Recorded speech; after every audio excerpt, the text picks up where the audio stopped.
नमस्कार। Happy independence day समस्तଙ୍କୁ। ସ୍ୱାଧୀନତା ଦିବସ ଉପଲକ୍ଷେ ଆପଣଙ୍କୁ ମୋ ତରଫରୁ ହାର୍ଦ୍ଦିକ ଅଭିନନ୍ଦନ। ଦେଖୁଥିବେ ମୁଁ ଆଜି ପୁରା ରେଡି ହେଇଯାଇଛି। ମାମା ମୋ ପାଇଁ ବଢିଆ ବଢିଆ ଡ୍ରେସ୍ ଆଣିଛନ୍ତି। ମୋତେ ଉଠେଇକି କହିଲେ ଚାଲ ଯିବା ଛାତ ଉପରକୁ। ମୁଁ ତ ଭାରି ଖୁସି। ନୂଆ ଡ୍ରେସ୍ ଦେଖିକି ଜାତୀୟ ପତାକା ଭୁଲରେ ତଳେ ରଖିଦେଇଛି। କୁନି ପିଲା ଭାବିକି କ୍ଷମା କରିଦେବେ, ମୁଁ ଜାଣିନି ନା। ବଡ଼ ହେଲେ ସବୁ ଜାଣିଦେବି। ଏବେ ଟିକେ ଭୁଲ ଭାଲ ହେଇଯାଉଛି ଆଉ। ମାମା ମୋ ପଛରେ ଲାଗିଛି, ବାବା ବି ମୋ ପଛରେ ଲାଗିଛନ୍ତି। ଫଟୋ ଉଠେଇବେ, ହେଲେ ମୁଁ ଧରା ଦେବି କୁଆଡୁ? କେତେ ଦିନ ପରେ ଆସିଛି ଛାତ ଉପରକୁ, ଟିକେ ବୁଲି ପଡ଼ିବି ଆଉ। ଟିକେ ଆଗେ ପତାକାକୁ ରଖିଦେଲି ଭଲସେ। ଏବେ ତ ଦୌଡ଼ିଲେ ଆଉ। ବାବା ମାମା ମୋ ପଛେ ପଛେ, ମୁଁ ତାଙ୍କ ଆଗେ ଆଗେ। ଆଉ ଗୋଟେ କଥା କହିବାକୁ ଭୁଲିଗଲି, ଆଜି ମୋ ବଡ଼ ମାଙ୍କର ବର୍ଥଡେ। ହାପି ବର୍ଥଡେ ବଡ଼ ମା। ମୋତେ ଏମିତି ଆଶୀର୍ବାଦ କରୁଥାଅ। ଆଉ ମୋ ପାଇଁ ଚକୋଲେଟ୍ ଆଣିକି ଆସିବ। ଆଉ ହଁ, ମୋର କେକ୍ ବାଣ୍ଟଟା ବି ରହିଛି। ରୋଶନ ଭାଇକୁ ଦବନି, ମୋ ପାଇଁ ଟିକେ ରଖିଥିବ। ଆଜି ଡ୍ରେସ୍ ପିନ୍ଧି ମୋତେ ଲାଗୁଛି ମୁଁ ସତରେ ଗୋଟେ ସ୍ୱାଧୀନତା ସଂଗ୍ରାମୀ ଆଉ। ବଢ଼ିଆ ଲାଗୁଛି ଏ ଡ୍ରେସ୍ଟା। ମାମା ଥ୍ୟାଙ୍କ ୟୁ। ମୁଁ ଟିକେ ରୁହ, ଟିକେ ମୁଁ ଦେଖିବି କେତେ ଉଞ୍ଚାରେ ମୁଁ ଅଛି। ବାବା ପୁଣି ନେଇ ଆସିଲେ ମୋତେ। ମୁଁ କ'ଣ ଛୋଟ ପିଲା? ମୁଁ ବଡ଼ ହେଲିଣି, ଏବେ ଚାଲି ପାରୁଛି। ଏଇ ଦେଖିଲେ ମୁଁ କେମିତି ନାଚିଛି।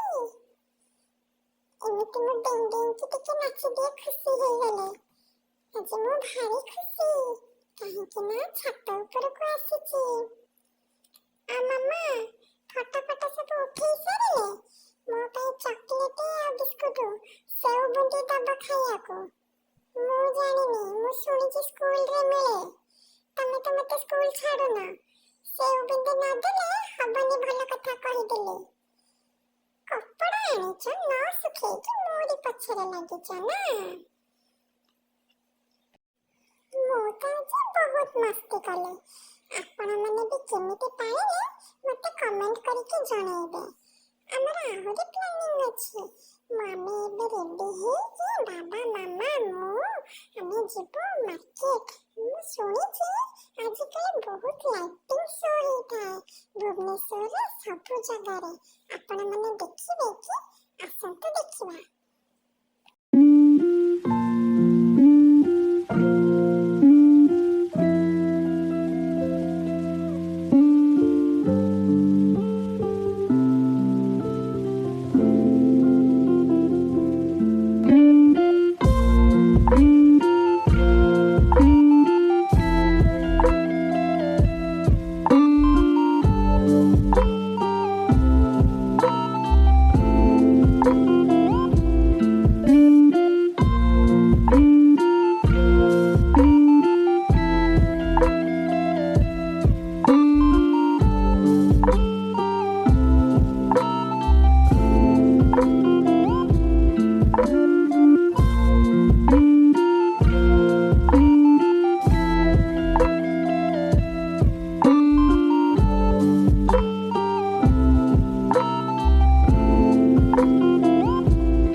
ଦେଖିଲା ପରେ ଆମେ ମାମା ମୁଁ ଟିକେ ଥକିଗଲୁ, ସେଥିପାଇଁ ଯାଇକି ଟିକେ ବସି ପଡ଼ିଛୁ।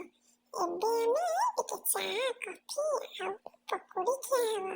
ବାବା ଯାଇଛନ୍ତି ଚା ଆଉ କଫି ଆଣିବା ପାଇଁ, କାହିଁକି ନା ମାମାକୁ ଟିକେ ଦରକାର ଏଇଟା ସନ୍ଧ୍ୟାବେଳେ। ପକୁଡ଼ି ବି ଗରମ ଗରମ ଛଣା ହେଲାଣି। ଦେଖ ମାମା କେମିତି ମତେ ନ ଦେଇକି ମୋର ସାମ୍ନାରେ କିନ୍ତୁ ଖାଇବେ। ହେଲେ ମୁଁ ବି କିଛି ମାଇଣ୍ଡ କରେନି, ମୁଁ ବି ଜାଣିଛି ଯେ ମୁଁ କୁନି ପିଲାଟା, ସେଥିପାଇଁ ମାମା କହିଲେ ଏତେ କୁନି ପିଲାଟା ମାନେ ଖାଆନ୍ତିନି, ସେଥିପାଇଁ ମୁଁ ବି କିଛି କହିନି, ମୁଁ ସବୁ ବୁଝିପାରେ ନା ସେଥିପାଇଁ।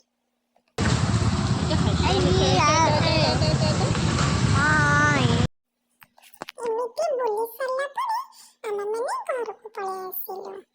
ମତେ ବହୁତ ଭଲ ଲାଗିଲା, ଆଜି ବହୁତ ଏନ୍ଜୟ କଲି। ହାପି ଇଣ୍ଡିପେଣ୍ଡେନ୍ସ ଡେ ସମସ୍ତଙ୍କୁ।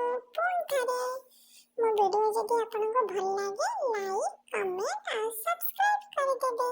ରହୁଛି, ନମସ୍କାର।